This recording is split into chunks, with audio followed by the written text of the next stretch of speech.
Et en cette heure, les gens, voilà qu'il y a un endroit qui nous montre ce qui se passe quand on détruit l'État, comme on l'a détruit méthodiquement par ceux qui pensent que l'État est toujours de trop, l'État qui est censé représenter l'intérêt général et qui a bien sûr bien des défauts, mais dont on ne va montrer que les défauts, tout le temps, comme si les bureaucraties privées, les hotlines, étaient des modèles de perfection, de souplesse, d'intelligence.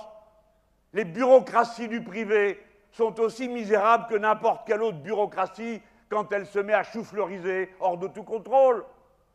Par conséquent, quand on enlève à la France son État autour duquel elle s'est constituée, alors on lui enlève l'essentiel de sa manière d'être organisée.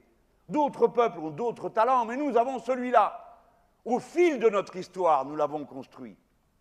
Quand on enlève l'État, quand on enlève les services publics avec une vision idéologique d'après laquelle le marché y pourvoirait et remplacerait ce que ne faut pas les services publics, ce qui ne se produit jamais.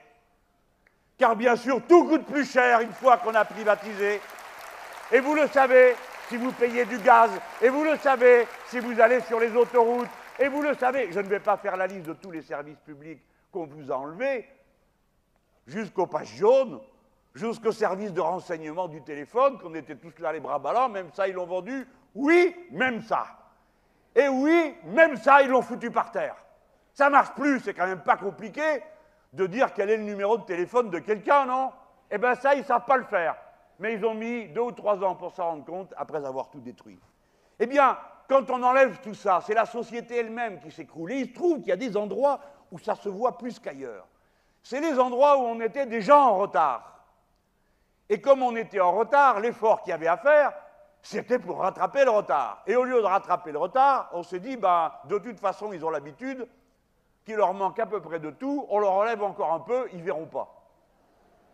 Arrive le moment où tout s'effondre. Vous le savez qu'on en est là, dans des tas d'endroits. Vous savez bien que le service de santé de ce pays ne tient que grâce aux soignants qui n'en peuvent plus. Vous le savez tous. Je prends cet exemple. Je prends cet exemple parce que je sais que vous le savez. Mais je pourrais prendre bien d'autres exemples, de bien d'autres services publics qui ne tiennent que parce que les gens qui sont dedans aiment leur métier, ont le goût de ce qu'ils font, ils veulent le faire bien. Ça ne tient que par ça. Mais arrive un moment où ça s'écroule, tout simplement parce qu'on ne peut pas. Si dans une équipe, quelqu'un a été en surmenage au travail, eh bien le voilà, la voilà qui tombe malade. Alors on s'arrête un jour, 2 jours avec mauvaise conscience en se disant il faut que je retourne, pas parce qu'un crétin a inventé le délai de carence qui fait que vous n'êtes pas payé tout de suite pour vous stimuler à revenir, comme le pensent ces brutes, mais parce que vous pensez aux collègues et vous pensez à tout ce qu'il y a à faire. Et alors l'autre qui est au boulot, il fait le travail de 2, parce qu'on ne remplace pas ceux qui ne sont pas là. Et celle-ci ou celui-là, il se fatigue encore plus. Et alors après aussi, il tombe malade. Et il n'y a plus rien qui marche. Et voilà les têtes d'œufs qui arrivent avec leurs papiers. Combien vous avez fait de malades aujourd'hui? Combien vous avez fait de ci? Il y a des gens, ils passent leur vie à remplir des papiers au lieu de faire le boulot à propos duquel les papiers les interrogent. Vous le savez, ça?